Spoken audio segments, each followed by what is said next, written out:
all our esteemed panel. While Make in India initiative was announced by the Prime Minister in 2014, today post-COVID-19 period resumes even more relevance and significance. Foreign companies are now looking at multiple options to diversify and de-risk their supply chain, and India offers them the best alternative. Over 1,000 companies are in discussion with the government of India to set up their production base in India. India could well be amongst the brightest spots amongst emerging economies when it comes to attracting FDI. Make in India will become a success.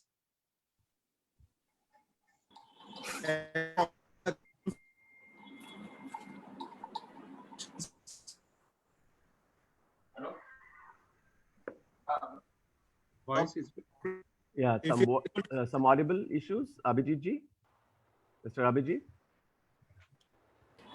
No, I don't know. You can't hear me? Yeah, now it is audible. Yeah, over to you. If you are able to successfully seize the opportunity, we can catapult to the next level.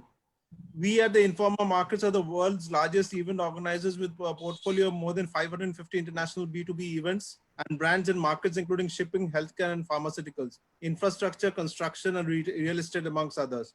One of our major infrastructure and construction event is the Concrete Show India, which Mr. Sachdeva referred to. And we are very happy to announce that the Concrete Show India 2020 organized in December, of 3rd to 5th of December at the Bombay Exhibition Center. We create platforms to get industry professionals together through our show. We take this opportunity to bring you webinars and digital solutions to help share more innovative ideas and technology to a captive audience. I would once again like to thank eminent guests for being with us today, and also like to thank an enthusiastic audience who I'm sure as eager as I hear from the stalwarts the opportunities on the roadmap to take construction and infrastructure to the next level. I would now like to hand over to Mr. Sachdeva to moderate the session. Over to you, Mr. Sachdeva. Thank you so very much, Abhijit ji. Concrete Show India, Informa Markets. You've been really kind for giving me another opportunity to moderate this brilliant session. I am Satyen Sachdeva, founder and secretary general of Construction Equipment Rental Association of India, SERA, which is the national association of all equipment rental companies all across the nation. So we are taking care of the welfare of all rental fraternity.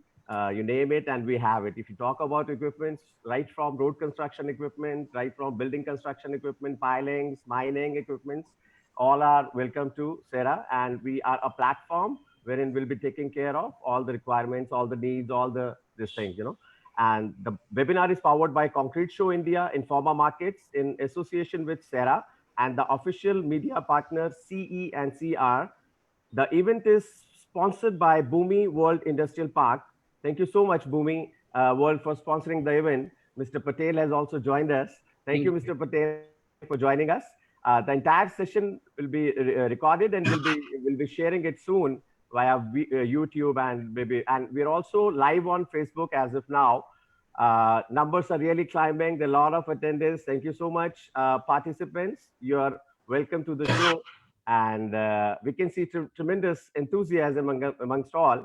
As we all know that we are going through a crisis all across the globe, including India. It can sound like a scaremongering. It may sound like a panic, but most of us can agree that we are going through what exactly we are going through right now is a crisis, both for the global proportion as well as for India, both for humanitarian and economic perspectives. So what needs to be done post-COVID? We will surely be try and debate some steps to navigate from this crisis, and we'll surely be taking it forward. We're looking forward for a long-term growth perspective and converting this crisis into a long-term opportunity. India surely has an edge of it, and it is a pleasure, it is a sheer pleasure and the privilege to welcome everyone to this illuminating session. Let me have a brief introduction about the panelists. And the topics what we'll be covering for today is the significance and essentiality of the Make in India initiative in the construction and infrastructure sector. And then how exactly will PM Narendra Modi ji idea of Atmanirbhar India impact manufacturing in India, the construction and infrastructure sector, the smart cities. We'll be talking more about the smart cities mission and the economy as well as the GDP, India's GDP. And we'll be talking about the possible factors directed the Make in India initiative. And also we'll be talking about in the long term, what change will be brought by the implementation of Make in India initiative in the construction and infrastructure sector. So over to Mr. Madhur. For a presentation, we'd like to have a presentation on Bhumi Industrial Park. Over to Mr. Madhur. Yeah. India has carved a dynamic growth history in the past few years. And together, we have to elevate this striking transformation to a whole new level. Bhumi World Industrial Park, an integrated plug-and-play industrial cluster campus that allows MSMEs to maximize their capabilities and expand their businesses in lesser time and affordable cost. All in one and one for all. The cluster development model is a comprehensive industrial unit that offers multiple benefits to entrepreneurs and convenience of shared resources by building a self-sustained ecosystem all at one place. The integrated industrial park spreads across 125 acres, offering easy plug-and-play infrastructure. The facility houses 1,400 fully operational MSME units. These MSME units have invested rupees 3,000 crore for establishing their factories. The factory units employ more than 30,000 people. Each of these factory units is supremely low cost, which ultimately benefits the factory owners to leverage their businesses by investing in technological innovation. Yes, sir. You ask, why do we suggest the cluster development model? With standardizing the industrial units, it is one of the most cost-effective solutions for setting up MSME manufacturing units with standard PEB shed, that is, pre-engineering shed, quoting rupees 1,400 per square feet for a ready unit. Entrepreneurs can own 2,500 square feet to 60,000 square feet in the same time frame of 130 days, or expand their businesses as per their flexibility. Investing in this model can economize 80% of the total budget, which can be further utilized for general business operations. The manufacturing units are established on the outskirts of the city, thereby creating employment opportunities for the rural community. Taking forward Prime Minister Shri Narendra Modi's vision of transforming India to a $5 trillion economy, we encourage MSME entrepreneurship by supporting Make in India, inviting domestic and international SME, MSME, e-commerce. Skill India, allocating space for training and employment. Digital India, connecting MSME with e-commerce. Startup India. Bhumi World's contribution is to encourage startups by charging them lower rentals for units so that they can focus to get established with available resources and funds. By developing even 100 such industrial cluster models pan-India, we aim to generate over rupees 3,000 billion through investments and employ more than 3 million people. And it's not just Indian entrepreneurs, but foreign investors who are willing to benefit from this model will also be provided with a ready plug-and-play infrastructure with all necessary approvals from the government. Because naturally, when the hassles involved in entrepreneurship get minimized, more foreign investors look forward to setting up global manufacturing units in India. As of today, over 250 international MSME units are based out of Bhumi World Industrial Park.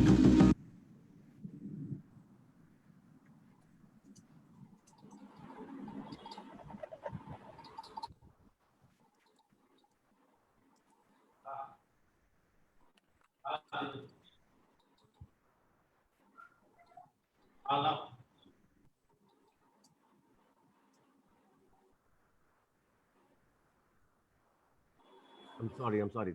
Thank you, Bhumi World. Thank you, Mr. Patel. We have seen the presentation, and you're really doing wonders, you know, for Make in India initiative, and you're working in harmony. So let me welcome all our eminent and distinguished panelists, and let me have a brief profile. Can I have a slide, Mr. Madhur, for the eminent panelist?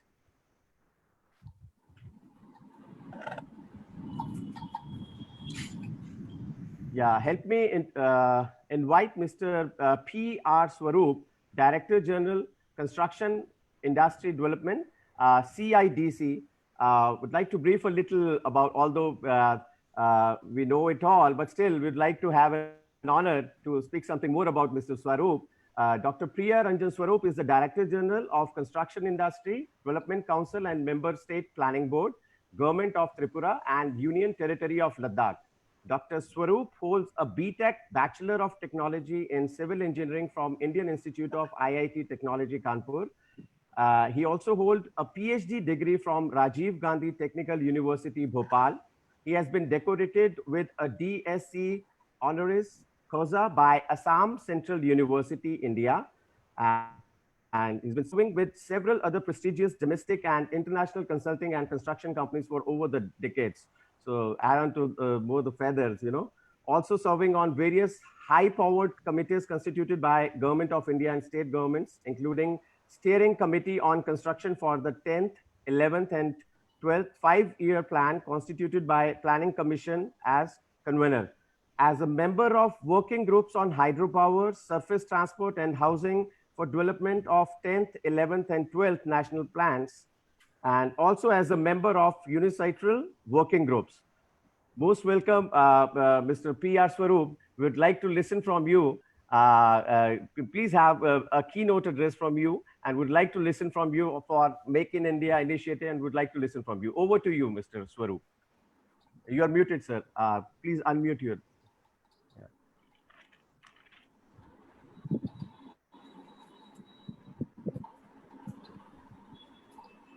Well, good morning to all of you, and it is a pleasure being here in this event that has been organized to kind of. Yes, there's some disturbance from somewhere. I request all other panelists to mute the same. Yeah. Okay, so well, these are actually the occupational hazards, and of course, one has to really get used to it. So it doesn't matter. The nice thing is that we are all assembled here together, and we are talking about an issue which is so important to the economy of the country. Now, I was told in the beginning when I was invited to participate in this particular event that I will be basically part of the panel, and there will be some questions, and these questions will be asked and I will answer that, and that would have made my life much easier. But suddenly my friend is popping up with this request of giving a keynote address. And that's a tall order. So it's all going to be extempore. I would like to, what I will do is I will try to paint a picture which is not only rosy, but also it has got shade of blue in it. And the ground realities are known to each one of you who's there. I would not dwell on it, but the fact of the matter is that we are talking about the industry which essentially is more than 99% Make in India initiative only. Because construction is something, whether any foreign organization comes and constructs the assets here in India, or it is our own domestic players, the fact of the matter is that people who work for this industry, people who supply services and goods to this industry, predominantly, they are all doing the things in India itself, and they are basically creating the assets for India. So I think the topic is absolutely like, you can say it is imposing about 4 layers on something which is very well understood by everyone that we are making in India. So frankly speaking, we did not need a clarion call to basically wake up and say that, yes, now we will start making in India. So we make in India. That's the first part of it. The second thing is, how do we make it? That is another question. And there have been a number of plans that have been given by Niti Aayog, by Honorable Prime Minister himself. And these are wonderful plans. They really are a kind of This gives you a lot of, I would say, a pep as far as content is concerned. Because if someone says that we will be investing 100 lakh crores in infrastructure and construction, I think that's the right track. This is the amount of money that needs to be invested in the country. No two opinions about it. But then comes the larger question that what exactly is the capability of the people who can really deliver the product that one is looking at? And we go by the numbers, because let me also tell you one more thing. As an engineer and as a student of science, I am actually a slave of numbers. It is only the numbers who always will tell you the truth and the fact. And you cannot really go and mess around with numbers. They will really tell you if you do not want to mess up the numbers themselves. The fact of the matter is, and I am giving you some statistics to understand, that before the construction industry hit the hard patch, and it is passing through the hard patch for last about 4 years, we were constructing assets worth almost 4.5 lakh crores of rupees per year in this country. And we were employing more than 4 crore people who were delivering this kind of an asset. Mind you, I'm not talking about the kind of appreciation component which comes in the real estate or the kind of profiteering or whatever you have. It is basically the cost of construction that I am referring to. If you add up other things, like in case of real estate, where opportunity cost and for that matter, locational cost, these are added, then possibly the number might go to 2.5 times or 3 times even. So this is what we were delivering. Now, suddenly, if somebody tells me that we have to have 100 lakh crores of rupees, which has to be constructed in 5 years' time or 4 years' time, then I would immediately start using my mental calculator. I will say that give or take. First question jot ಮಾಡ್ಬಿಡ್ತೀನಿ. Everybody to be mute. Yeah.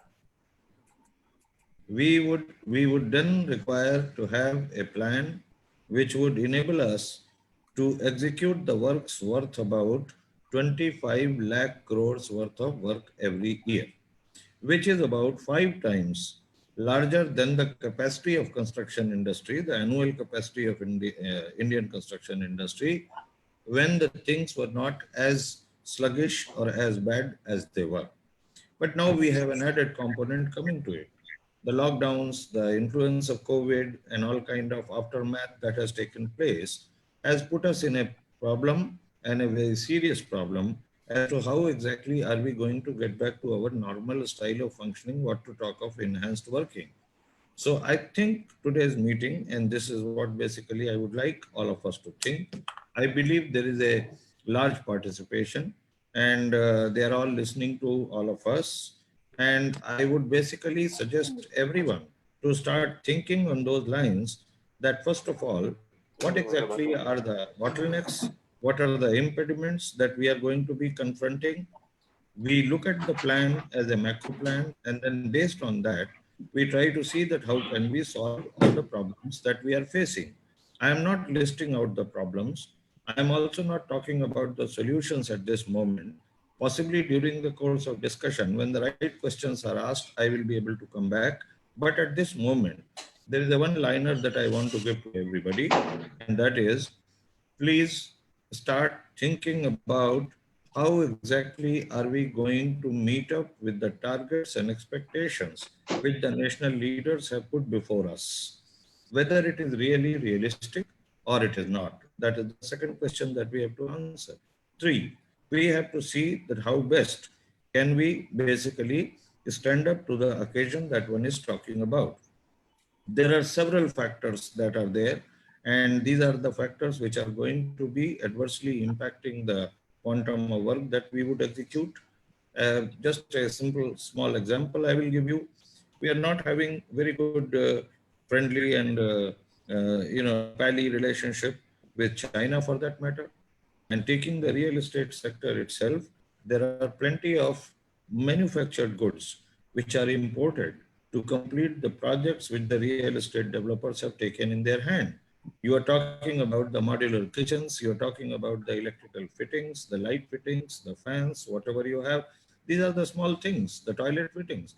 The fact is that much of it has already been ordered into Chinese markets. And even China is also facing the problem whether they'll be able to meet up the supply lines or the kind of targets that they have, and what exactly is going to happen. So these are a number of questions that are left there.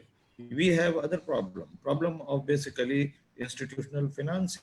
The financing is basically going to be one of the major bottlenecks. So we have to start thinking about that and engage with the banks also.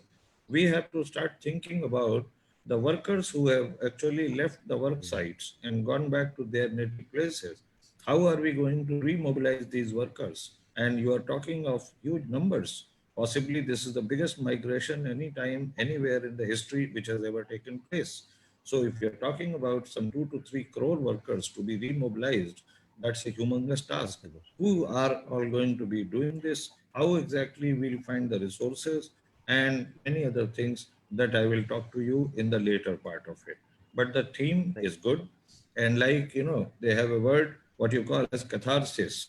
And this catharsis is something that is going to take place today when everybody has to burst out with the kind of emotions which are buried for quite some time.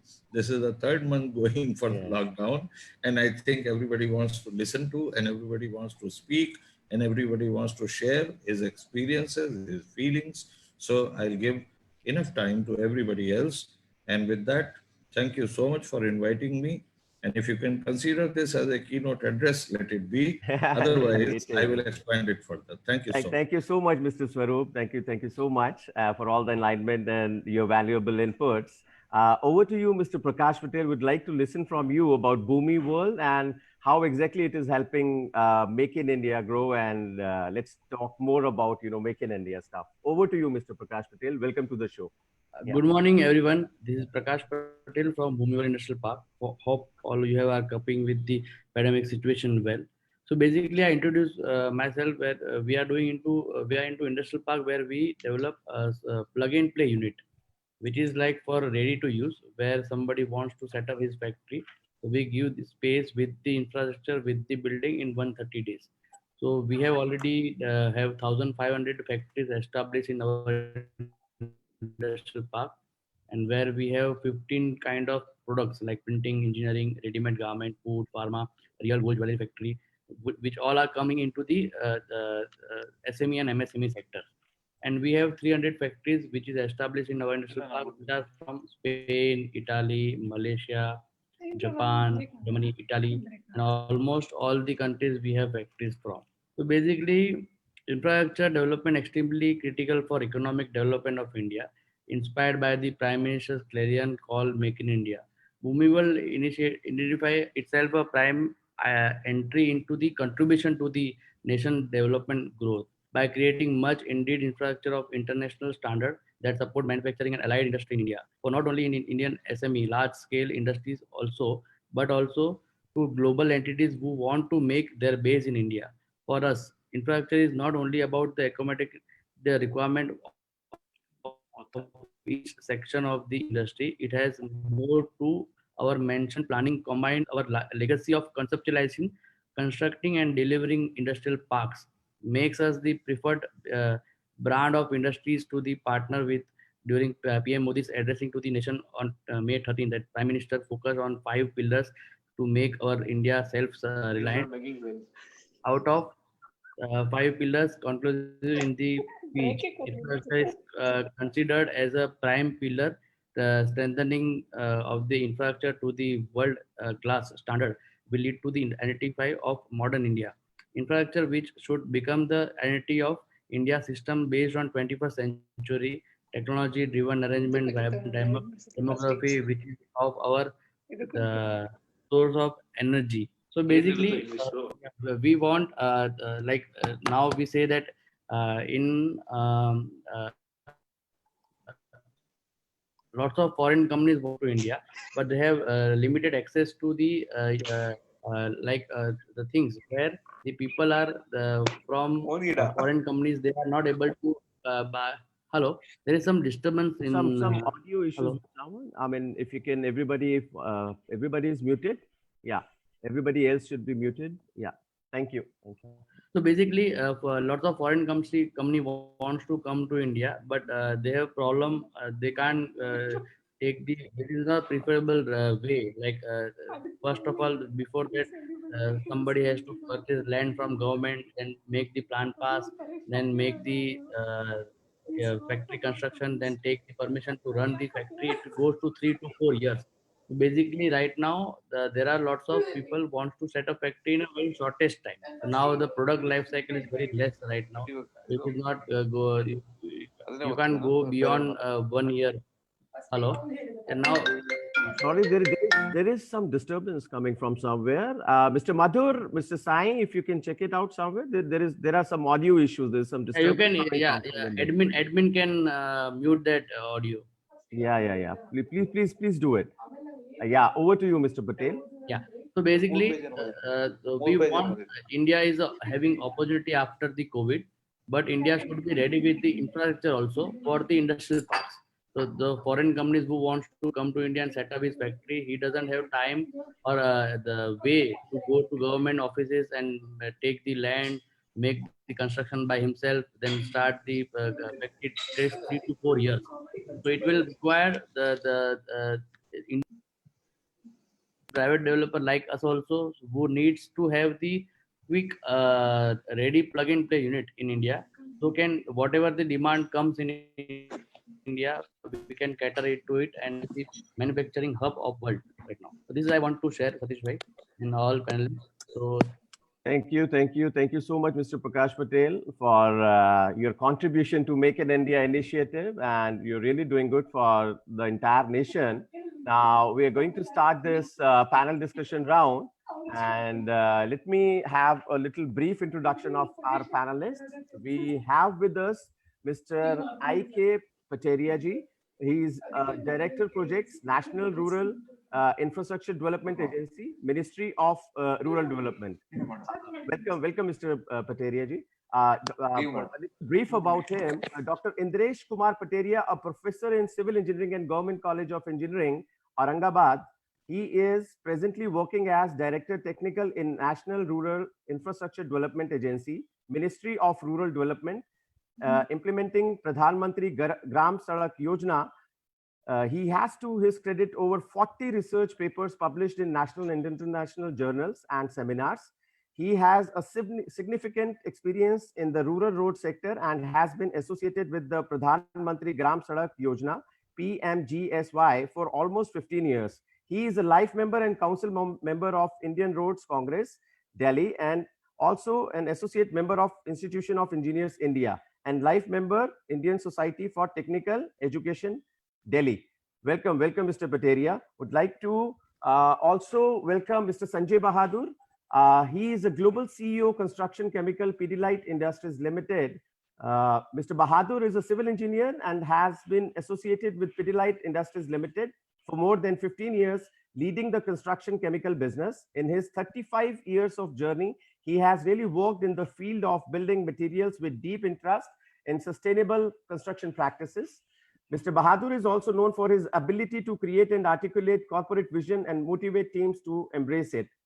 Welcome, Mr. Sanjay Bahadur. The bond you have created all across India, that is really commendable. Welcome to the show. And then Mr. Debashish Roy. Help me welcome Mr. Debashish Roy. He is a country head India, Wallet India Private Limited. He's a versatile person with an experience of 16 plus years in the construction equipment sector. Presently with Wallet India Private Limited, a subsidiary of Wallet and Langenben GmbH, Germany, from 2011 onwards into precast technology, have been instrumental in setting up Sobha Dream Acres precast project, which is the most talked about project in the country. Welcome, sir. Welcome, Debashish Rao, sir, on the board.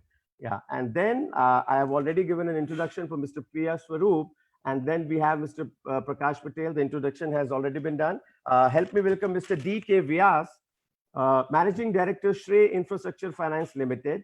He is managing equipment financing business of Shrey Infrastructure with an asset management of over 40,000 crores. It's not just 4,000, 40,000 crores asset base. And also he is in finance and construction equipment industry for more than 25 good years. The name is synonymous in the finance industry, and he is a techno-commercial person. Welcome, sir. Welcome on the board. So we'll be starting. I'll be putting some questions to our eminent panelists. Welcome, everyone, sir. And the count is increasing, and it is climbing. Now we are close to 700-800 participants.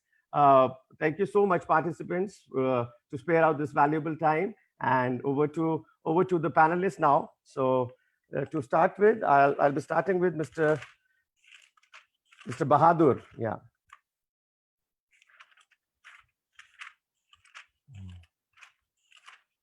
We'll start with Mr. Debashish Roy first.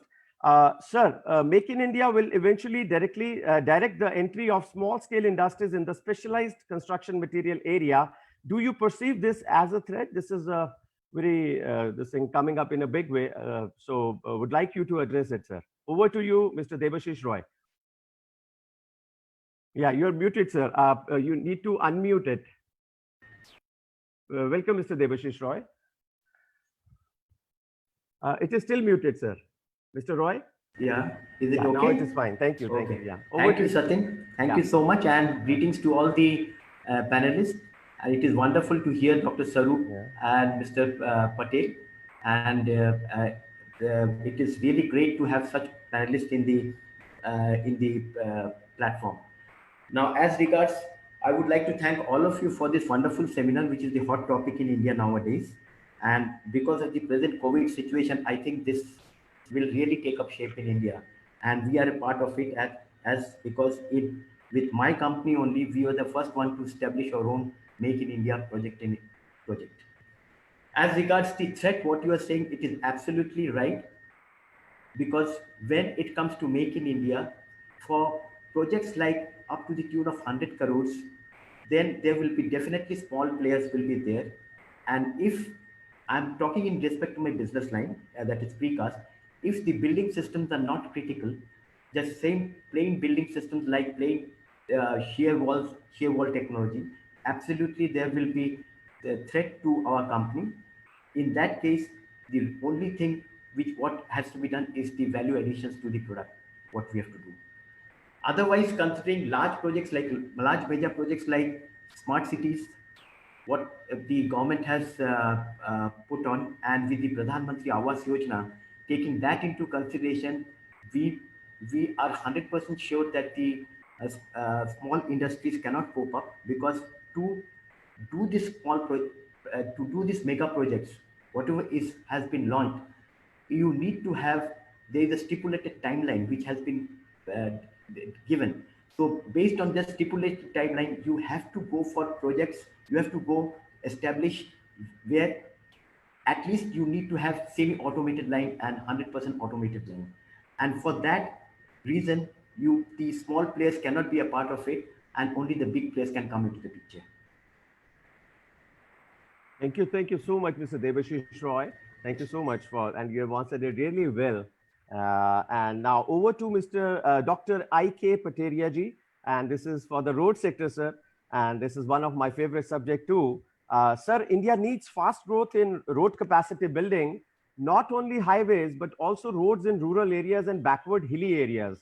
How do you look at new technology to be put into use in terms of machines, in terms of technology, and in terms of any other related things, sir? Over to you, Mr. Pateria. Welcome, sir. Thank you, Mr. Sachdeva.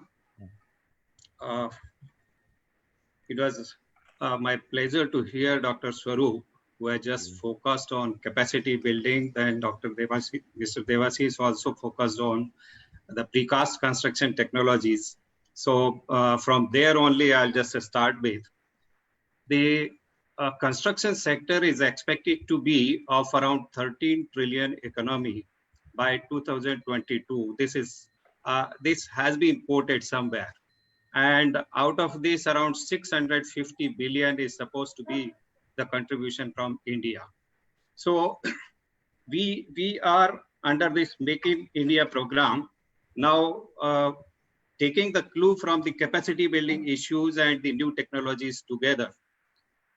We have been building roads not only in the highway sector, but in rural areas as well. You are well aware this Pradhan Mantri Gram Sadak Yojana was started in the year 2000.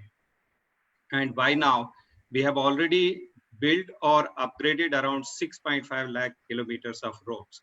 But if you take it over a period of 20 years, this is only under this one scheme. The roads are also being built in rural areas under some various state government schemes and various other schemes of Government of India as well. So if you take this period of 20 years, this number appears to be very small, but if you consider year-on-year growth, these numbers are really very impressive. In last 2 years, except the last 18-19, prior to that, the roads have been built under this scheme alone with a rate of around 135 kilometers per day, a very impressive number. But our requirements are really huge.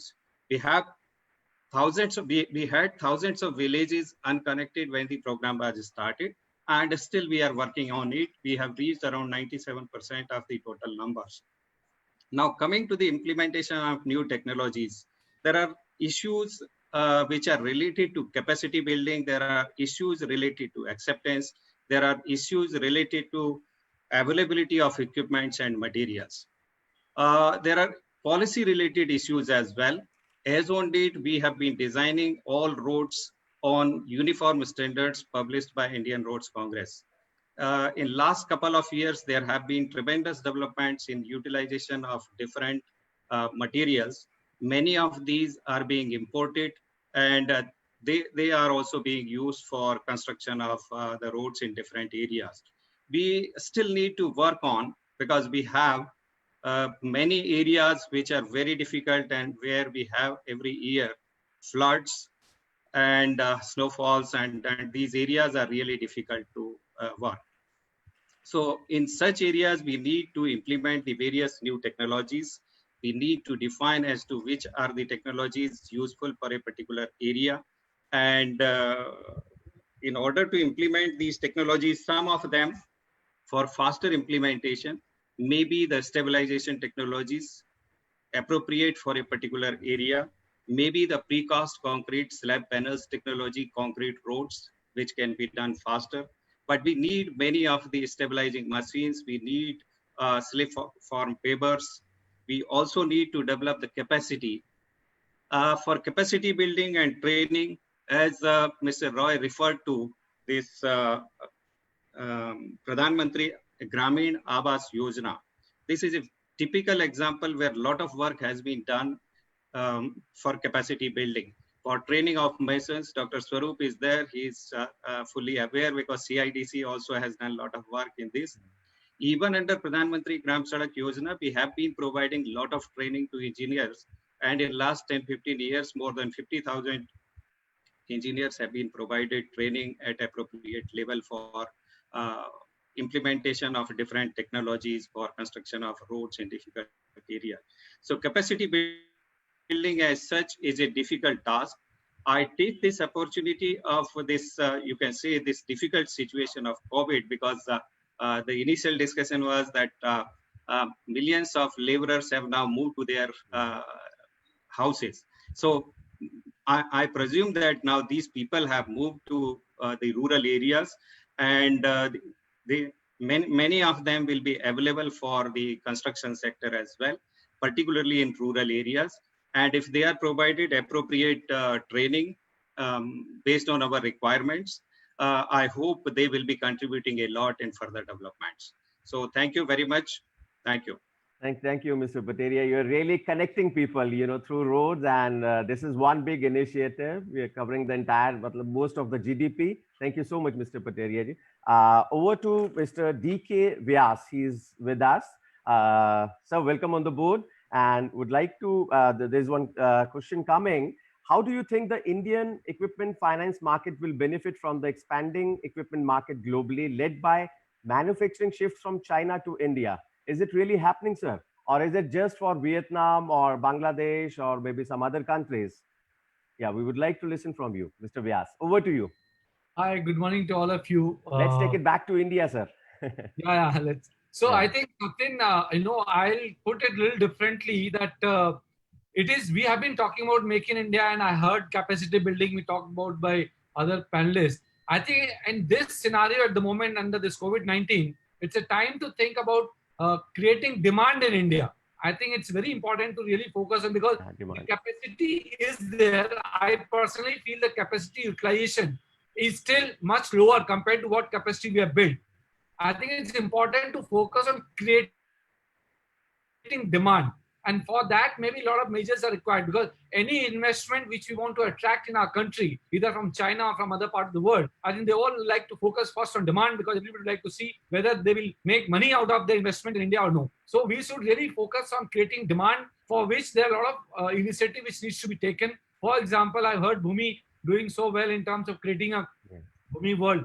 I think it's time when you create these kind of park, it's a time to think of creating a construction industry park.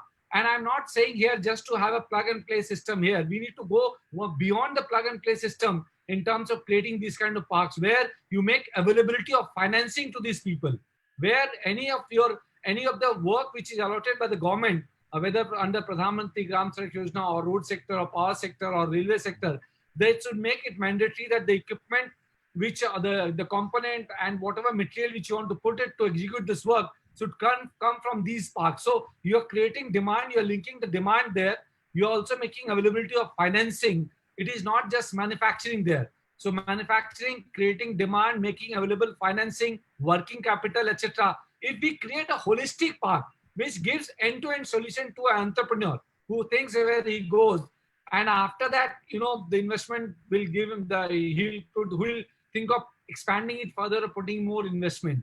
So it's a high time that India should think of a holistic park, not only from the plug and play system perspective, but looking at total holistic solution for the investment perspective. This is number one. Number two, in terms of construction equipment industry, I think our industry in India is quite matured.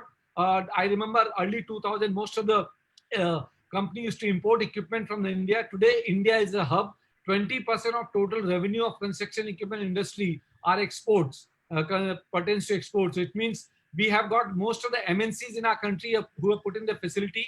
We have Indian MNCs who are doing construction. They have been able to manufacture both the technology advanced and energy efficient equipment. So there's been quite a lot of maturity which has been achieved in construction equipment industry. The financing is one part which is important to sustain the growth of any demand. I think construction equipment also, if I focus on, because I belong from that industry, and I represent ICMA and my company Slay, which are into financing of construction equipment.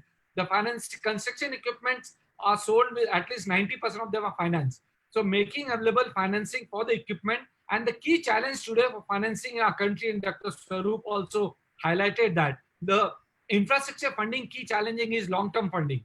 That is where we have to think of out-of-box solution in terms of channelizing the Indian domestic savings, which is the key asset for our country, towards this sector, which will give a long-term solution to our funding requirement. So I think financing will play a key role. We need to think of out-of-box solution in terms of making long-term financing available, giving when you finance to MSME, there should be, government has already come with some scheme of government guaranteed scheme for MSME funding, etc. I think these are the things which will help. We need to think of guarantees mechanism through insurance. Worldwide, globally, there's a credit insurance product available. India has reached a stage where you want to really focus on growth and creating demand. We should create a credit insurance product for our financing industry to grow, which will not only help the risk management, but also will help to raise the resources for funding our entrepreneurs and our industrial, and that in turn will grow Make in India and country. Thank you so much, DK Vyas. We'd like to request other panelists who want to add on to this. Mr. Patel, you would like to kindly unmute it. Over to you, Mr. Patel. Mr. Prakash Patel. Basically, Mr. Vyas sir said very rightly that it should be a whole way. Why I've not mentioned, I just want to mention that we have talked to lots of the startup guys who are into the startup innovation technology, where they want to have the manufacturing setup, but because of the financial problem, they are not able to set up their factory, or they are not able to make the idea into the practical approach. Where what we did, we have connected this 5,500 factories to that startup peoples of India, where they both are coming into one platform and making new innovative product and giving to the market what we were not having before, innovation in India. Then second, what we are doing, lots of manufacturing people doesn't know how to sell their product into e-commerce platform. So they are basically very busy in the manufacturing things where they are supplying to some channel of old hierarchy like distributor, wholesaler, retailer, then the end user. Now we are connected direct these manufacturing companies to the e-commerce platform where they can sell their product directly to the end user. So this is how we are doing the self. Then we also giving some facility to how to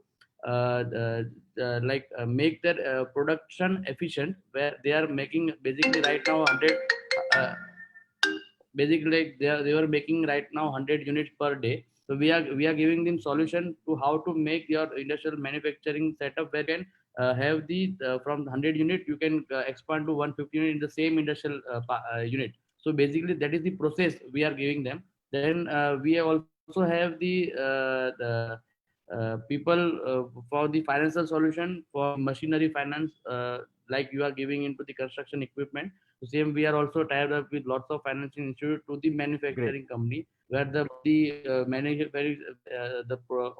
the money of the unit which we are selling to them, it is financed by the bank. Whatever machinery they are putting into, that is also financed by or the rented by somebody, people like you in the in industry. That's how this ecosystem we are making. And small scale industry, they should be all together, because plastic, engineering, ready-made garment, there are 25 categories of product which should be connected to each other. Then only the product gets finished, because small scale industry cannot do all the things together right now. And what we are doing next is, after the COVID, we are making lots of international players to come to India and have the joint venture with the small scale industry which is running in India. What is the problem? Like if somebody is sitting in Germany and making some plastic product, and if he wants to expand in India, but he doesn't have the platform in India or network to sell his product in India. So now what he can do, what we will do, a German guy having innovation, German guy is having the innovation basically right now, and innovation is the money also. And Indian people wants to expand also, and Indian people is the people who have the network of selling the product. So these two people can join venture and start their manufacturing here. This is I wanted to add, Vyas. Thank you, Mr. Prakash Patel and Mr. D.K. Vyas. This is really, aligning with our ministers, the Honorable Minister Shri Nitin Gadkari's statement. Like he always says, to come out from this, metro cities like Gurgaon, Faridabad, and Noida, and come out and go to rural area wherein you'll be finding those, the cheap labor and availability, and you are the one who is really doing it. Thank you so much. The question is coming for Mr. Dr. P.R. Swaroop. Sir, over to you. What are your suggestions to the key constituents, government bodies, project owners, construction companies, consultants, material manufacturers, and banks and FIIs? What are your suggestions for the same? Looking for this after post-COVID, I mean, if we talk about post-COVID, so what are your suggestions, sir? Your input, sir. Over to you, Mr. Swaroop. You need to unmute it, sir, Mr. Swaroop. No, it is not yet. It is still on a mute. This thing. Kindly unmute it.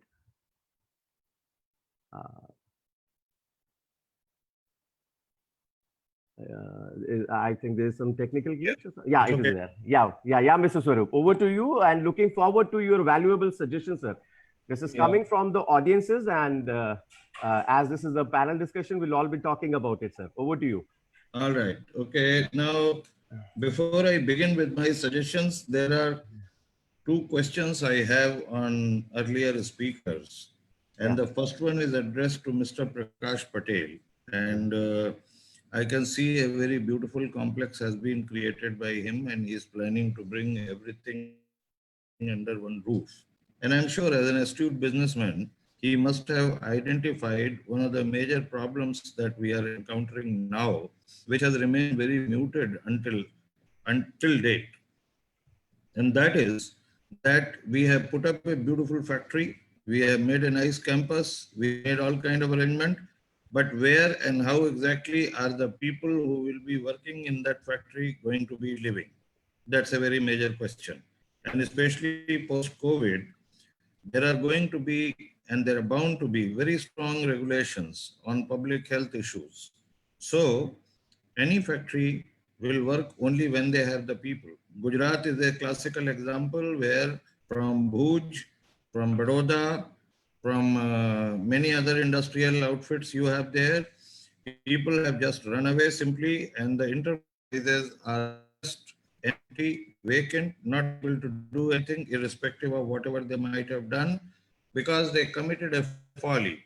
And the folly was that they never looked after the people that were working for them. And those people have now run away. So I'm sure you would have made some arrangements. Make sure that it goes as an appendix to the whole complex. No, you don't have to respond to me now. This is just a tip for you. On the second part, Mr. Vyas spoke about the credit insurance product. Now, let me also tell you that one of the traits that I have and one of the qualifications I have is that I am an actuary also. So I have basically some insight into insurance business. Let me tell you, there is no credit insurance product that can be given by any of the companies. If they talk about it, then it is something which is like contractors all risk policy, which is actually contractors no risk policy. Because the full profile, full quantification of all the credit risks have not been made. Unfortunately, the banks and the financial institution, they may have certain departments, but the net result we have seen, the banks after banks are failing, and they have been committing blunders and mistakes. Almost like about 23 years ago when CIBC was established, this was the first thing that we took over. There was a grading system, there was a rating system. We had also approached the RBI, the commercial banks, to follow certain prudential lending norms. You can always lend it, but the problem is that once lent it, how are you going to get back the money? And who is going to cover that under an insurance product? Why should the insurance company go and do something which is not very crystalline?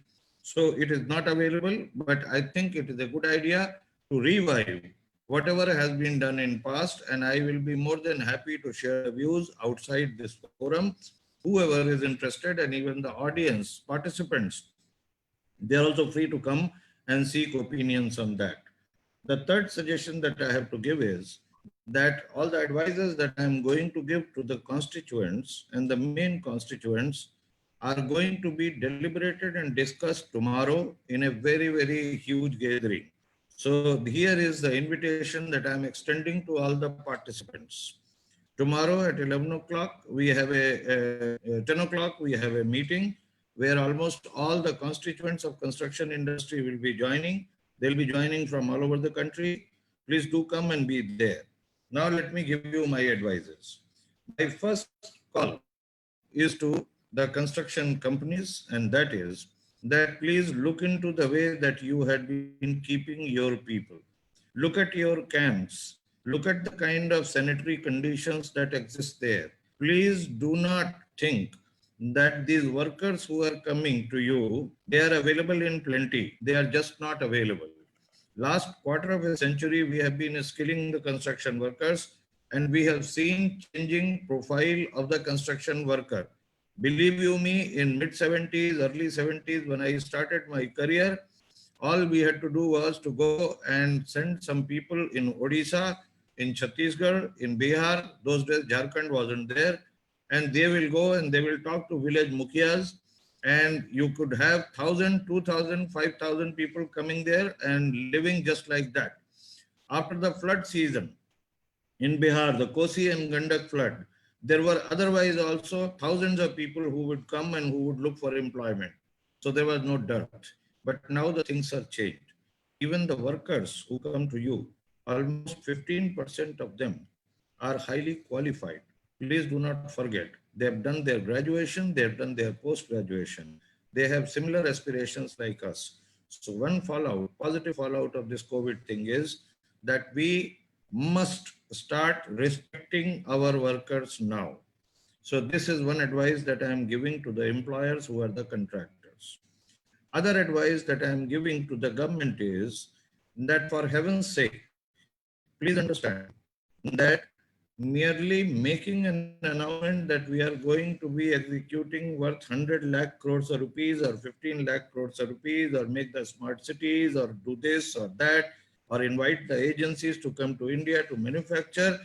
We have to immediately buttress. I'm not talking about strengthening. I'm talking of buttressing the construction industry, which was reading for last 4 years in a very, very bad shape. And when I say construction industry, I am talking about the construction companies. I am talking about the consulting companies. I am talking about the equipment manufacturing companies, the leasing companies, the material manufacturers. Everybody was basically part of the same bandwagon, and still is, and always will remain. So if anything goes wrong with the construction industry, everybody gets into a problem. And employment will be impaired, problems will be there, and we will continue talking about the grand programs and grand projects, but it is not going to come. So to the government, I am just giving two of the major suggestions that we are making, and we will be calling out more suggestions. That is the reason why I said that all the 623, and out of that, the number I can see has gone down to 594 now. But anyway, let them also join tomorrow so that they can put up their own views. They can be in touch so that unanimously this advisory goes to the government. And that is, number one, release all the due payments of consultants and contractors within a week, not to delay it beyond that. Settle all the unsettled issues through mediation and conciliation. Don't go for arbitration. Settle all the arbitral awards which have been made so far without any frills or fancies to the agencies who have won that. Give them a hike in the prices, because merely imposing forced major clause is not going to be helping anybody. If a service provider is in trouble, he will immediately invoke the provision of frustration of the contract, which probably somebody sitting within the PSUs or state government has not been able to realize. And if the service provider goes away, believe you me, everything goes down. But on top of it, the first thing that we have to do is to take care of the people who have run away to their native places. Put all efforts, put all the resources at your disposal to make sure that these people return back. Because if these people don't return back, believe you me, not only construction, but even manufacturing will go down and under. So these are the suggestions. And for the banks and financial institutions, the suggestion is that please sit down, look at the risks, find out the methods and the processes and instruments. We will help you out in that, and then lend it wisely. Don't lend it just like that. It's not a loan mela that we should be organizing, because already the banks are reeling under the bad debts, and this is going to further compound it. To the government also, the suggestion is that lending must be done prudentially. This is another thing that I have to say. To the material manufacturers, we have to say that please make sure that the redundant products, the obsolete products are immediately stopped forthwith, because inefficient working is not going to take us out of the quagmire. Shut out at least about half of the products which have been useless. Shut them out. On the skilling and reskilling of the workers, employers have to be very responsible, and there even the material manufacturers, as a matter of fact, pre-engineered, pre-fabricated building manufacturers must inter alia start training a lot of people who can go to the hinterland and start erecting and constructing these assets. If they don't do that, they will be limited in selling their product in and around the vicinity of 10 or 11 major cities, which anyway are going to remain under the constant lockdown, and no work is going to happen. So if we have to take it to hinterland, we have to look at that particular thing. There are plenty of them. They will come tomorrow. And these are my suggestions. Thank you very much. Thank you so much. So many of the questions is already answered by you. Thank you so much for answering it so nicely and, you know, in a brief manner. Over to Dr. Sanjay Bahadur, sir. We have a wonderful, eminent panelist with us. So there is one question coming up for you. How crucial is the availability of trained applicators in ensuring product benefits? And what is the company's approach on skill development? are we really doing hard on the skill development, as we already working on Digital India, Skill India, and a lot of government initiatives are already there in the place. So how exactly you are collaborating with the same, and how exactly you are executing it? Over to you, Mr. Bahadur. You need to unmute it. Yeah. Over to you, Mr. Bahadur. You need to unmute. Yeah. Over to you. Yeah. So good afternoon, everyone. I think Dr. Swaroop has really communicated all the points so well. Yeah. As far as the skill development is concerned, I think, Pidilite is very well known to have run this program for many, many years or many decades of skilling the various workmen, be it carpenter, plumber, mason, waterproofing applicator, tile fixer, etc., for many decades. So that activity, of course, goes on and on and on, and we are very much committed to it. Besides being a very innovative company, working closely with the workmen is a very important feature in Pidilite. Now, going forward, I feel post-COVID, of course, things will change a little bit because of the social distancing and probably mechanization that will happen, etc. The techniques of doing things also might go through a change. As Dr. Swaroop rightly said, a lot of things which are redundant or should not be done should be removed from the systems and the way we have been doing certain type of construction activities. It is time that we should revisit how we should construct for the future. So it's going to be more mechanized, should require less workforce, should be more efficient, and should use materials so that we build to last. The buildings must last longer. All these things will, and we should never forget the basic challenges what we are facing as a country regarding energy. So the construction techniques will have to be evolved much better and much faster. And this is the time to do it now. And we are committed as an organization to bring in new techniques, new technologies, train people, and all that stuff. Thank you so much, sir. Thank you so much. And you have already given us that bond, of Pidilite bond kind of a thing to the entire nation. Thank you so much, sir. One more thing, sir, is coming up for you, Mr. Bahadur. And in the meantime, I just want to announce that one big survey is coming up for all the audiences. So it is just be coming in maybe 2-3 minutes. So be on it, do be with us, and a lot more to come. And then we'll be starting the Q&A round also. Over to Dr. Sanjay Bahadur. Post-COVID, is there any change in the construction technology or building material industries? Is that so? I'm sure it's going to happen. I'm sure, as I just said, there is going to be more mechanization that will happen because work will have to be done in a manner that requires lesser manpower. Social distancing is possible. Yeah. So for sure, the precasting will gain more. Yeah, precasting. That will be much faster than it has not. For many decades, we have been waiting for this technique to grow. I think the time is now. As far as we are concerned, I see, other labor-intensive works like doing the masonry may have to be done in a different manner. The walls will have to be done in a different manner. So we'll have to evolve. We very elementary thing like which are labor-intensive, like we do traditionally certain things like brickbat, coba, etc. It should be banned from our country. It's not there anywhere else in the world. We have to use techniques, materials which require less manpower and will last much longer and can perform better. So these things will happen, and I personally see that this is going to be the shape of the change that's going to come.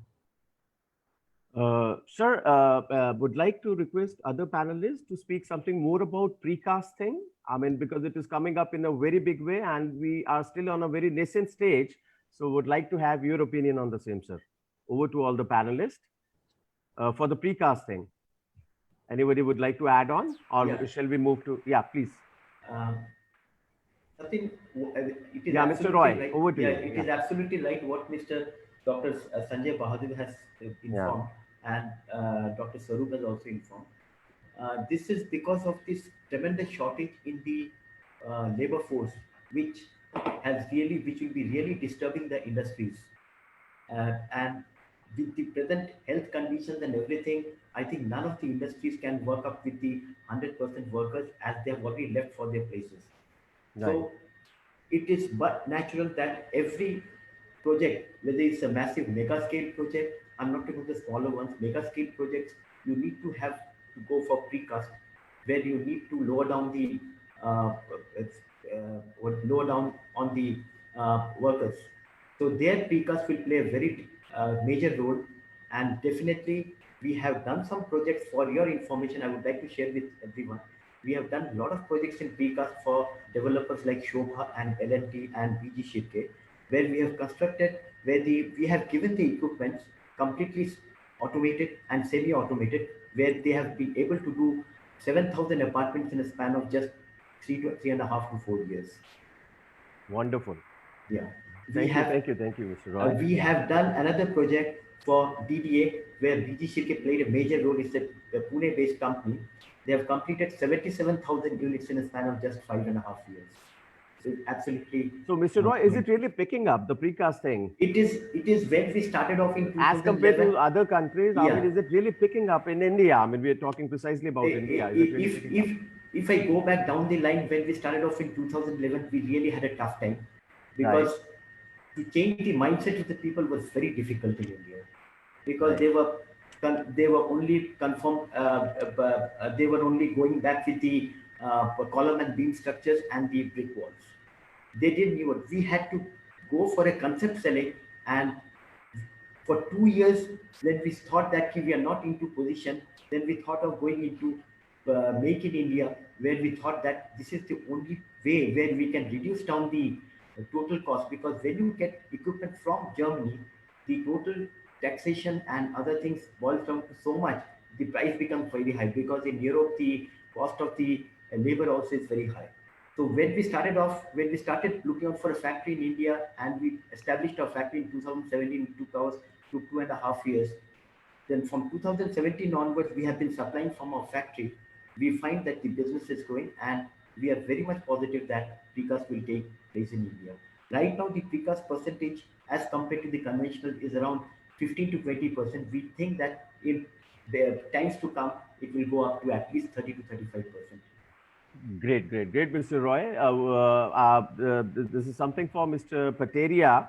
Are you really planning to bring in some more technologies for the road sector or for any other applications connected to traffic and transport? And would like you to address something for the rental and leasing company. How exactly you want rental companies and leasing companies to take it further, along with this road sector and the entire infrastructure sector? We would like to listen from you, sir.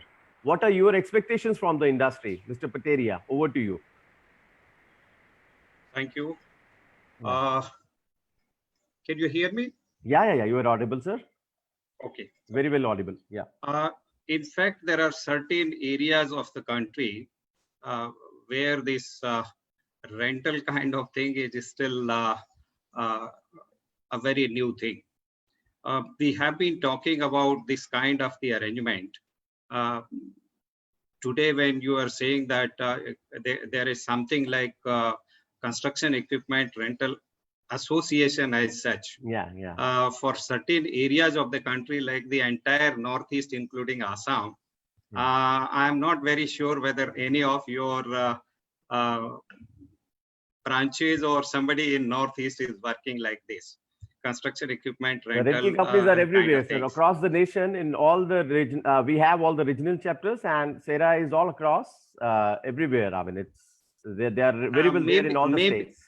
Yeah, in Assam also, sir. Maybe at the city level only, because but not much. In not rural much, areas are yes. So what are your expectations from the industry? Requirement.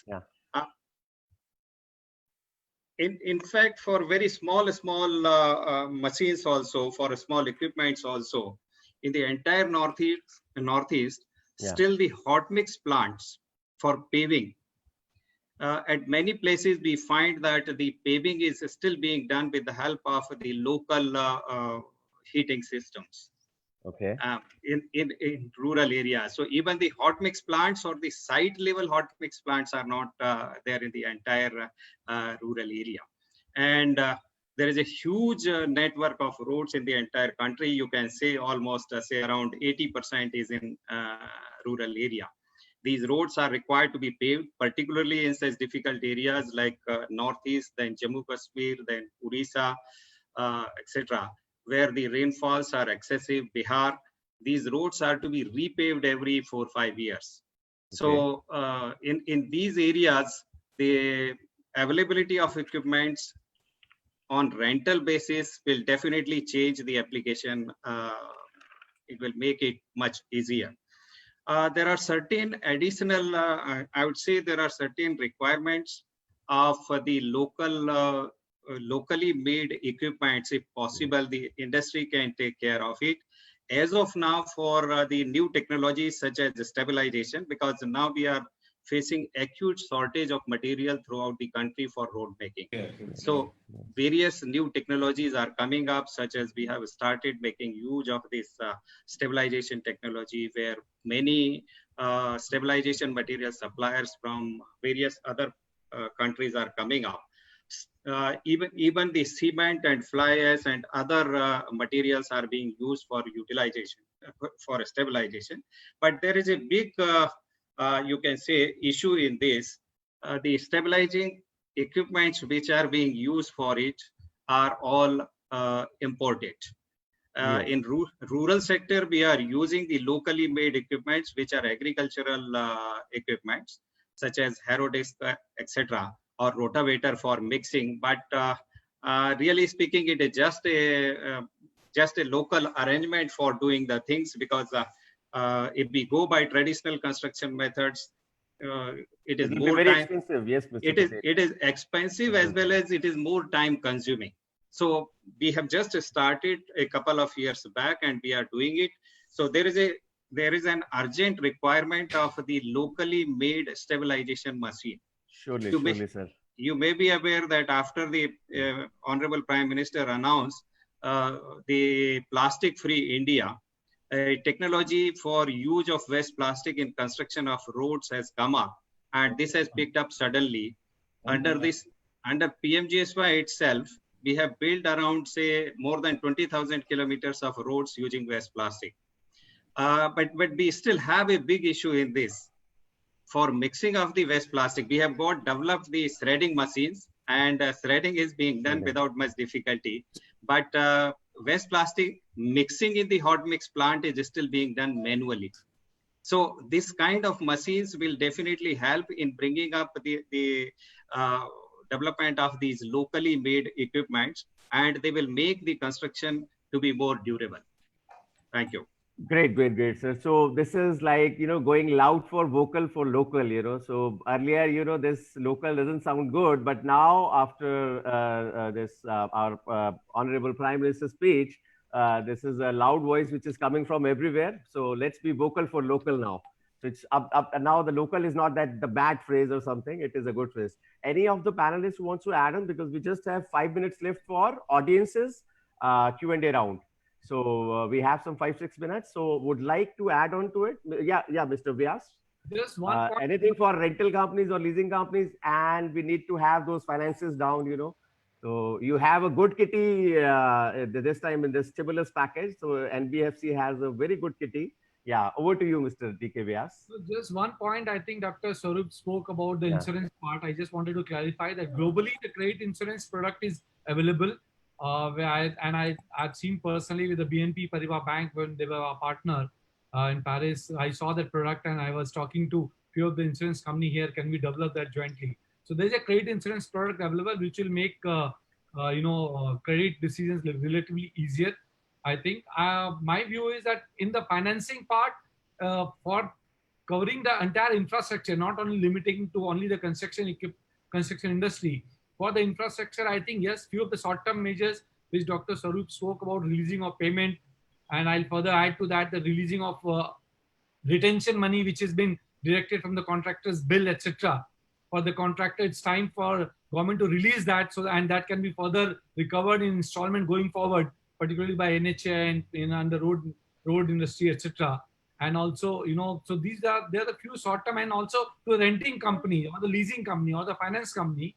The road ministry, NHI, can also take a mandate from the customer saying that they will deduct the rental amount from the bill and can make the payment directly to the rental company and the finance company, which will Yes. enhance the confidence of the leasing company to lease more equipment and create, grow this business also. Apart from that, maybe it's time to think of setting up an infrastructure bank for long-term financing, or because today also the whole everything what we are talking about is all dependent on the government spending, and that is not a sustainable model.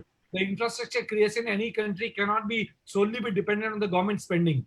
We need to promote the private investment here. So it's a time to create an infra bank and channelize the Indian savings by way of municipal bond or incentivizing them to keep that money, because today most of the Indian savings are either put into bank FD or the gold, which is not creating any long-term asset for financing into the country. So maybe we should channelize those Indian savings through some instruments, through the government guarantee instruments, or creating some credit enhancement there, which will create a confidence from the people to channelize that savings for a infra which can be used for creating infrastructure, and that can be used as a long-term funding available to these institutions to lend to the infra creation, because then only we'll be able to sustain that infra creation, and that will create the demand.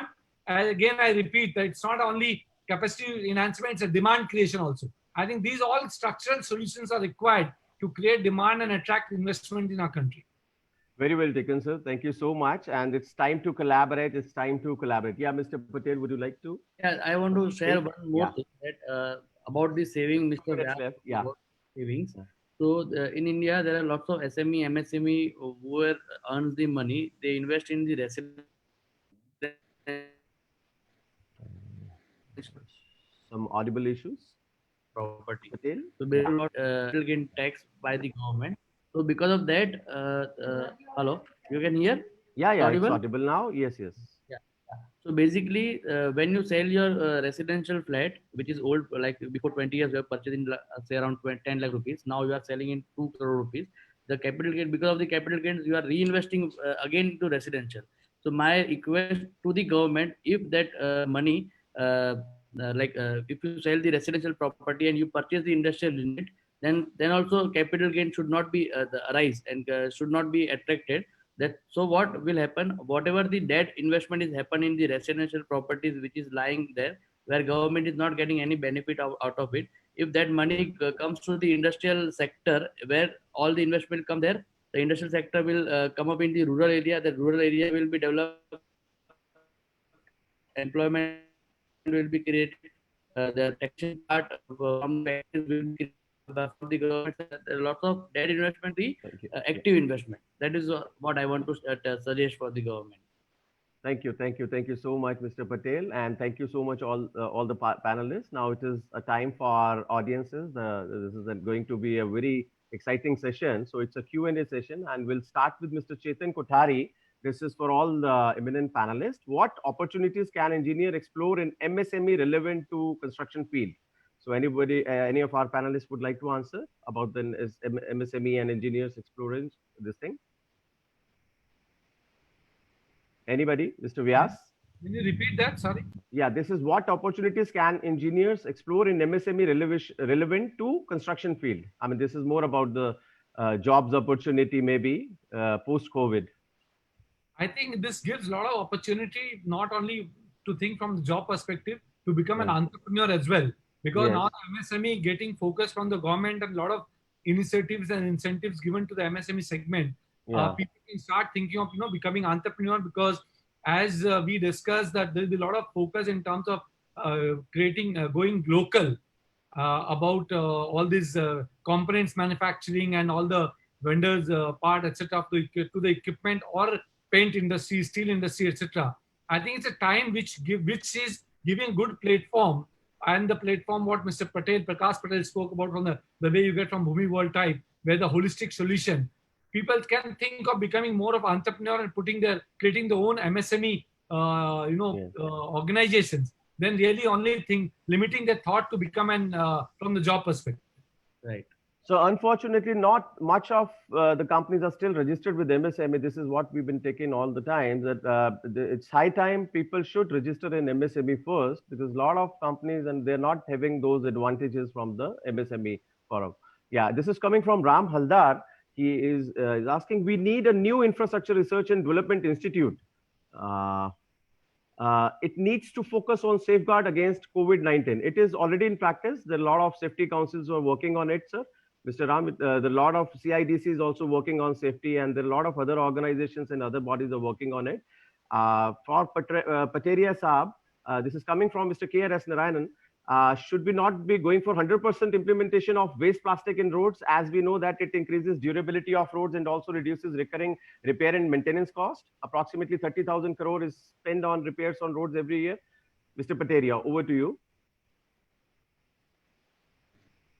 Yeah, Mr. Pateria. If you ask me, Yeah. my straight answer is yes, but there are issues. There are issues. There are many issues. We have not yet developed the collection and processing centers, collection and processing units for this waste plastic. Yeah. There are a couple of units which have got developed, and in those states it is being used in a big way. The Great. second big constraint is what I said in my previous discussion, the mixing machine. As of now, we are doing all this mixing manually. So it is difficult to ensure whether the right quantity of waste plastic is being infused or not. In order to have it very channelized form, in a very channelized form, and in a very specific, as a very specific dose in the bituminous mix, we need to develop a mixing machine. A few local machines have been already developed in the state of Punjab. We have tried, we have used in Madhya Pradesh, we have used in Punjab, Haryana, but they are all on local basis and not fully automized. So if this constraint is removed, yes, we can go in a big way. Another bigger constraint in using it is the mindset. People in various sectors of road construction are still not convinced that it is giving due benefits. So we are getting the performance evaluated for a large number of roads which have been built, say, around 5, 6, 7 years back. We are trying to consolidate the data so that it can be brought in a very systematic manner that yes, these roads have performed much better than the similar other roads. So it is going to increase only. I'm definitely for it, and Yeah. under this scheme being implemented through Ministry of Rural Development, Pradhan Mantri Gram Sadak Yojana, we have made it mandatory that at least 15% of the roads being constructed will be with some or the other new technology. So this is a mandate given in 2013-14, and since then, whatever may be the technology, maybe waste plastic, maybe using cold mix, maybe using stabilization, maybe using panel concrete or so, whatever may be the technology, but 15% of the length being built under the program is with some or the other new technology. Totally, sir. So Together we will achieve. Yeah. Thank you, sir. So Thank that you. kind of policy decisions needs to be brought in, then only these things will come up. Great, sir. Great. Thank you so much, sir. And it's all about the cost cutting also. This is for Mr. Dr. Sanjay Bahadur. This is coming from Rajesh. Even for these government private contracts of less than 10 crores, many parties are importing material from abroad. When quality materials matching higher standards are still available in India at good prices, still a lot of imports are happening. So what about vocal for local, sir? We'd like to listen from you, sir. See, actually, You're the best one to answer this, sir. No, I think it's just see, in the end, the contractor would buy materials which are cheaper, whether it is imported or local, whatever gives him the more cost effective product, he will buy that. What is important is that if there are any product gaps, we should manufacture in India. As far as construction is possible, it is possible to do it. And it is also important that the government, at least, whether it is for affordable housing or the government projects or the infrastructure, they make it mandatory. You have to use the Indian materials, building materials. We may be a little behind in some of the materials, but it can be quickly, if such a directive comes, it is very easily possible for the industry to introduce the right type of materials, whatever may be required. Great, great, great, sir. Thank you. Thank you so much, sir. Any chance we bring focus on research at national level for material, activating CBRI once more? Presently, our research investment is very low. Is that correct, Mr. Bahadur? See, I think Mr. overall Suman is as a asking, yeah. overall as a country, our research and development expenses may be lower compared to many other countries. It is true. However, as far as construction is concerned in building materials, we have been little bit lagging behind compared to the developed countries. And there is a lag, there is no doubt. But do we have the capability to do it if there is a call that we have to do Make in India also? Of course, we do have the capability. Some places there may be Wonderful. support which can be taken by even foreign companies, which is all right. But as an industry in India, we can certainly gear up to produce materials which can be used by the Indian construction industry. Thank you so much. Mr. Roy, you agree with the same? I mean, are you in harmony with what all eminent panelists are saying about it? You need to unmute it, sir. Mr. Roy. And then... yeah, absolutely. I agree with the panelists. Great, great, great. It is coming from Mr. Ashutosh Panigrahi. The recession is on its peak, but once the lockdown ends, the workload will be back.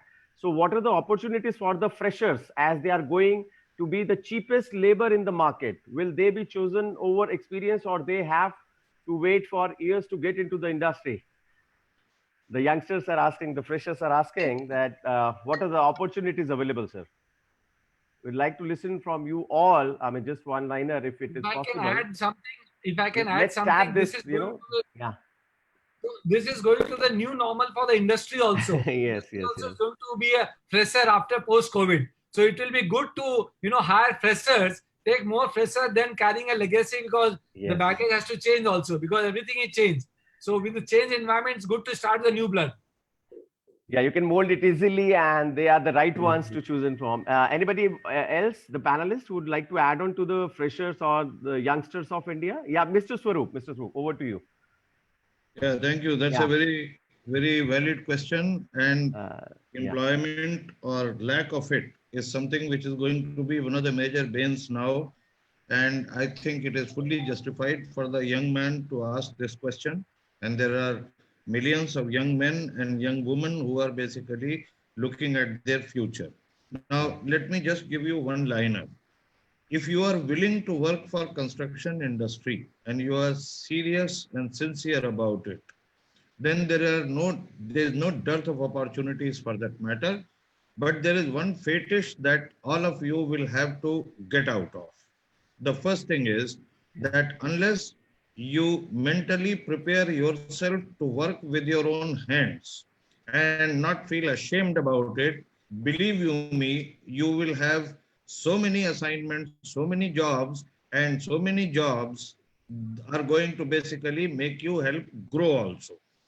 Great. Never ever use it as a shackle, as if you have got a degree or you've got a diploma, therefore you are superior as compared to someone else. Let me tell you, we run the largest training outfit in the country, the CIDC. Wow. And the boys and girls who come to us to learn the total station surveying, the land surveying, are able to source out a job worth about 15 to 20,000 rupees a month only after 3 months hands-on training. The laboratory technicians who come to us, they, after 3 months training, are able to source out a job of 10 to 15,000 rupees a month very easily, because these are the people who are required at the work sites. Now, if you think that you want to sit in the office in front of a computer, have a designation of a manager and enjoy yourself, I'm sorry, you have no place. You go and see another shop. But if you are willing to go sweat it out, and my dear young man, let me also tell you something. 43 years ago, when I started my career 44 years ago, or rather more now, the first thing I was told on the job was not to hanker to go after doing my master's program, rather move to a site, sit in the workshop, understand from the mechanics, how exactly construction machines operate. Go to the mason, understand how exactly a course of brick that has to be laid. And as a testimony, let me also tell you something. In your own city, in Bombay, if you are from Bombay, please go to, this Nehru Science Center Museum in Worli. It was in early 80s that I was basically looking after the construction of this particular structure. The tall tower that you have right in the center, it has sand grit plaster, and the first block of the plaster was done by none other than me, because Bombay did not have the people who could do it. So I made the first block, and then the Agadi workers in Bombay, they followed the suit, and they started doing much better than that, because we were facing a problem. So if you are willing to get onto that kind of a bandwagon, take it from me, you will be an excellent engineer one day. You will learn everything. And the best thing that you will learn, which is the essential input today, and that is to respect the workmen and be like them only. You are basically being fed, you are given employment only because of the hard work that a worker does in the field. So become like him, you are prospering. All right? That is my suggestion to you. Really a commendable answer, sir. Another thing which is coming up in a big way is most of the key components like engines, transmissions for equipment, construction equipment are being imported from abroad by joint ventures with foreign companies. Indigenization of these components will make the theme Make in India very relevant. Can this be done quickly? Because if you talk about these mechanical parts, those engine, the transmission bodies and everything. So do we have the right manufacturing expertise like these Europeans has, or from the United States, we have a lot of professionals? Certainly, it has already been done. I think it's already been covered a little bit look of at it. Yeah. many of the OEMs in the construction equipment industry. This is for ISEMA basically. This is the for the entire ISEMA manufacturer. Manufacturing in India also, engine, etc., everything. I think the process is on, and there's a good progress, and everybody is putting the facility now. So my view is that yes, India is going to be the hub for that. Exactly. It already we have seen in the industry, and ISEMA has been promoting that as well. Great. Thanks to ISEMA and all the manufacturers, OEMs, everyone for taking this thing. They are the real flag bearers. This is for Mr. P.R. Swaroop. I am a student of civil engineering. It has already been covered. This is from Afghanistan. Some machines are cheaper to import. Devatosh Roy, it has already been covered. Mr. Ravi Shankar, this is about the political machinery, bureaucrats, construction industry as a whole shares its unethical and manipulative attitudes and practices. Let's not talk about unethical practices here. So we'll be having another session like. No, it's happening, but. No, don't brush it under the carpet. If you want to address Mr. Swaroop, it is for you. I will be very happy to take on that question. Please, sir. This is for you. Now this is that we have to take all uncomfortable questions. Yes. This is coming from a student in Afghanistan, young engineer in Afghanistan. All I can tell you, son, that make it a principle. And that principle must be very rigid, that never bend. Yeah. Never basic. Yeah.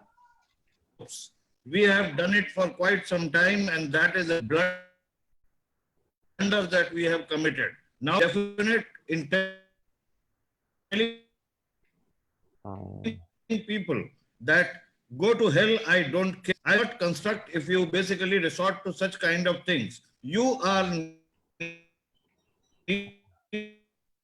Is it audible to all? I think it's not. You are audible. Swaroop, some network connectivity issue. I think just Them it's not audible. They need you. Yes, sir. So Mr. Mangesh is he's saying that he's completely agreeing with Dr. Swaroop, sir. Hands-on, the material at sites as well as the labs will always be an added advantage and will give you an edge in the market. And now, Mr. Swaroop, are you there? Just a minute. So this is a question coming from Mr. Ashok, Mr. N.R. Ashok, to all the panelists. We need to develop micro precast concrete elements which can be manufactured in MSME units across the country without huge investments. We will need to develop modular elements for wall and roof, standard sizes wall, which can be handled and transported manually. We should not rely upon big cranes or big semi-transporters, as we see that there are a lot of big crawler cranes are required for the transportation and loading, unloading, and other things. We will need to develop the modular components, develop simple machinery to produce these components, keep the drawings in the public domain so that young entrepreneurs can invest in such small units comfortably. Yeah. Wallet is Mr. Roy. I mean, would you like to answer this? Mr. Swaroop is having some network connectivity issue. Mr. Devashish Roy, over to you. Yeah. This is all about. Yes, absolutely right. Because when the precast elements when we cast a precast element for a simple wall or a slab, the weight becomes more and the transportation becomes a huge factor. Now, that also depends upon how do you plan out your building design, and that has to be designed by your structural engineer who needs to know what is the maximum size of the capacity of the crane. Based on that, he decides what sort of a building system he has to design. In case, let's say we have done some affordable housing project where the building the total block is 360 square feet, 500 square feet.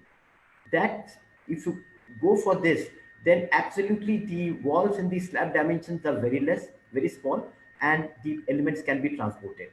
Apart from that, if in case some people think, yes, we have got the capacity, we have got the crane, we are doing a project with a company in Mumbai for a 3D precast, we call it as the 3D precast, or in other terms, we call it as the PPVC, prefabricated precast volumetric construction. It is 4 walls and slabs together. So that also, the 4 walls and slabs together with 360 square feet, we have done a project in Singapore, and the total weight is coming to around just 22 tons. So I think we can really work on this, and everything depends upon how do you plan your building system, how do you do, and how good your structural engineer plays a part in designing the system. Just one point. Great. Yeah, please, I think Mr. Bahadur. I know in many countries, the MSME doing the micro precasting is a great addition which is required as you do the overall precasting. So I think it's a good suggestion the gentleman talked about. Yeah. It will be welcome for the overall acceptance of precast construction overall. So this is a good suggestion, the micro precast units. Great. So thank you, Mr. Bahadur and Mr. Roy. And unfortunately, there's some connectivity issue. Mr. Swaroop is not with us as of now. He may be joining in some time. So it's another 5 to 10 minutes left for this Q&A round. And people are talking about green initiatives. And they're also talking about the technology to rope in. I mean, they're talking about the telematics, the artificial intelligence, the GPS and all those things, as we are facing a labor problem, manpower problem everywhere. In all the states, we are facing the similar kind of a crunch. And then how exactly to cope up with this technical expertise, sir, which is really required, and it is aligning with this digital India, I think there are 2 different points here. Yeah. I'll take one point. First is the green initiatives. Regarding the green initiative, that is a challenge which the mankind is anyway facing, irrespective of the digitalization, which will help in doing certain other things, but I'll not take that question. I'll talk about the green buildings. Now, the ECBC code also has been made mandatory in few states, the energy building code. So basically, the buildings will have to be constructed in a more efficient manner. Fundamentally, the building envelope has to be constructed in a manner that it doesn't get heated up, so that the cooling requirement is less. So we have to design buildings for in a much better manner from insulation perspective.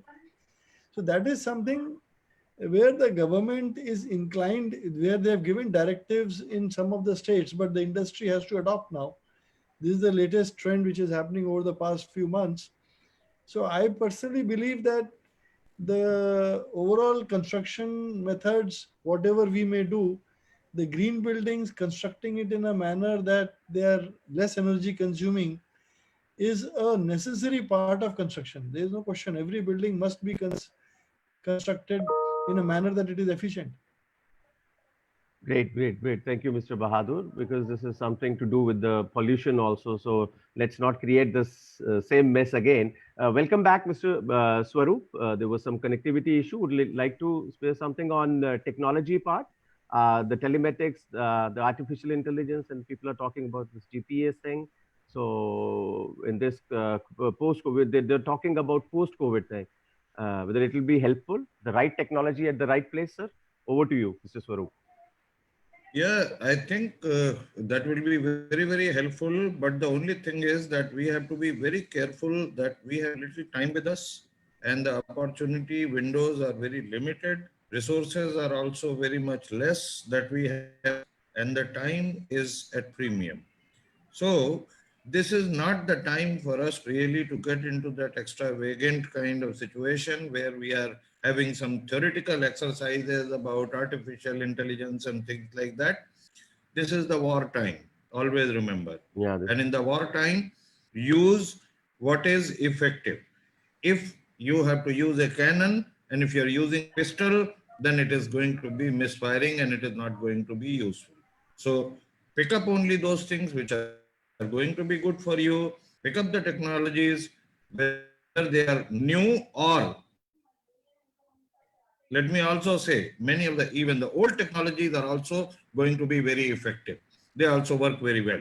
So do not just discard because the technology is old. Look at the whole scenario, see what can help you build what you have to build in time with little money and save it, and that's it. Great, great, great. Thank you so much. Mr. Vyas, over to you. Would like to speak something on it? I just wanted to add, I think the sensors and IoTs are really important for industry and for the construction, because today all the construction equipment, we can really track how many equipments are working. That gives us a confidence the industry is working at what capacity today. We might all be selling equipment and getting used for road works, irrigation, etc. But we know we can track about the productivity, the spare parts requirement, the kind of usage which he has. It also gives a lot of confidence to the financier that they can track the equipment. If the customer doesn't pay, they can also link that whether a customer is not paying because of genuinely the equipments are not working, or he is not paying because of intention issues. So I think it really helps in terms of managing risk, improving productivity, better operation, and overall confidence to the entire ecosystem. So these are very important parts of the today industry which should be promoted. Great, great, great. So let's do more skilling. Let's take our India digital, and it's to a shiner and brighter India. Thank you so much, sir. Anybody else? Mr. Patel, Mr. Pateria, anybody would you like to add on something? As we are heading towards vote of thanks, and thanks to all the wonderful audiences. They are still stick to it. They are glued to it, and will definitely be looking forward for more sessions like this. And thank you so much, all the panelists, for such wonderful sessions. But still, we would like to hear from you, Mr. Bahadur, Mr. Patel. One line, single suggestion for the industry bodies, for the entire industry, for the construction companies, for the manufacturing companies. We would like to hear one-liner from all of you. Yeah, starting from Mr. Sanjay Bahadur. Yeah. I think it has been well covered. I would just say that I think what is most important is the demand must be created. Yeah. The industry will rise to the occasion. So surely be doing, sir. Surely be doing. Everybody is here to listen to you, sir. Mr. Roy, one-liner from you.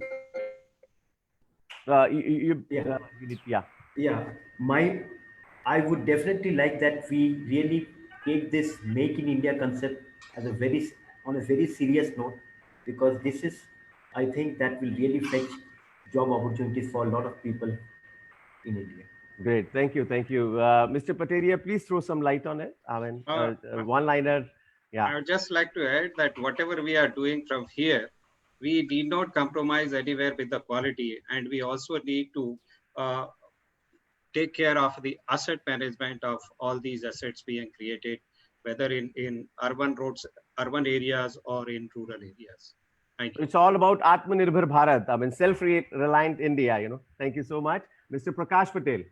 Yeah, so basically right now we have a good number of population. So we have good consumption in India. and we are importing 70% products out of India. So if we have less, that 20% comes to 40%, and 30% we produce in India, will be the biggest industrial hub in the world. Great, great. Mr. Swaroop, one-liner from you. There's some connectivity issues. Over to you, Mr. Vyas. Any message to the industry?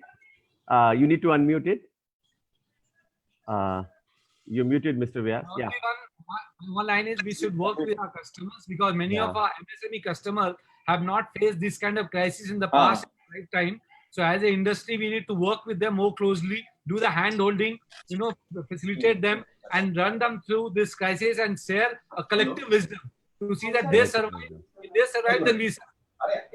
So is it more about collaboration rather than doing a competition kind of a thing? Let's collaborate more with our stakeholders. It's time to collaborate, work with each other. Let's work together, and vocal for local for sure. I mean that is a loud voice which is coming from everywhere, from all the panelists and from all the participants also.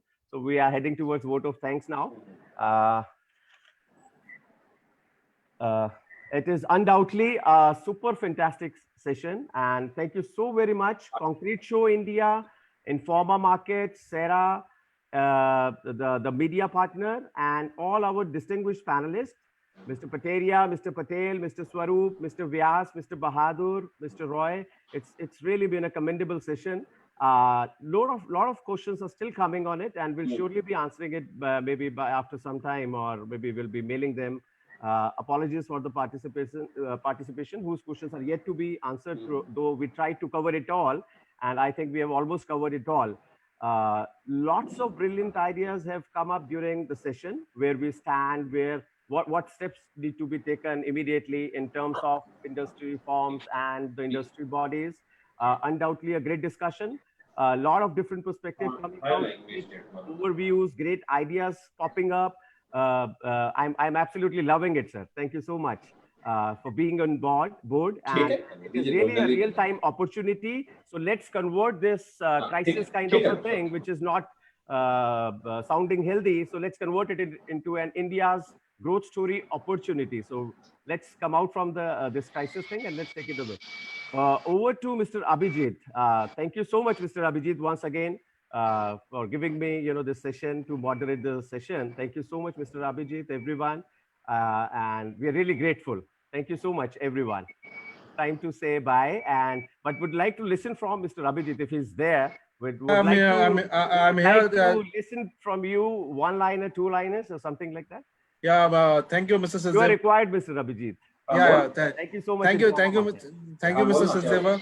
Yeah, it was really very heartening to hear all our eminent panelists about how India should move forward. Only thing I would like to say here is that it is time for the elephant to wake up. The dragon has been, taking the, having a great share of the world market till now, but I think the elephant should wake up now and take. Yeah, so I think it is an excellent opportunity. Let me think about it. I'm not very comfortable cycling. It's very unfortunate that this has happened. Then every threat is an opportunity. I think India is in the cusp of taking this opportunity, and we should really Mr. Abhijit. For and a special word of thanks for a very experienced and very suave and very smooth moderator, Mr. Sachin Sachdeva. Mr. Abhijit, let us come out with more sequels, of the similar kind of sessions. Yes, of course. We are really blessed with such wonderful speakers, the panelists. We are really blessed. Yeah. We are still with the audiences. The audiences are still with us. I fully subscribe to your views, and we will be organizing such more webinars. And we look forward to the industry support. Once again, thank you very much, and thank you to the audience as well. Yeah, and thanks to Sai, Pallavi, Manavand, who are doing the next excellent job behind the scene, behind this thing. Thank you, Sai, Pallavi, Madhur, everyone. That's a very crack team, Mr. Sachdeva. So and the designing team, they've been really worked hard, worked hard. Thank you, sir. Thank you, Mr. Dr. Swaroop, once again, Dr. Vyas, Mr. Devashish Roy, Mr. Pateria, Mr. Prakash Patel, and Mr. Abhijit Mukherjee. Thank you very much, sir. Thank you, sir. Thank you. Bye-bye. Thank you Bye-bye. for all Oh, the time. मैं भी ठीक हूँ एकदम first class. thank you. Thank you. सब ठीक है यार, चल रहा है, नॉट बैड. आप चलिए बढ़िया. हाँ ठीक है, वेरी नाइस. एंड मैं आपको फोन करा था, मेरे को ना 3 गीजी चाहिए 25 kVA. लास्ट टाइम दिया था मेरे को एक 25 kVA विद 30 kVA अल्टरनेटर. इसका मेरे को थोड़ा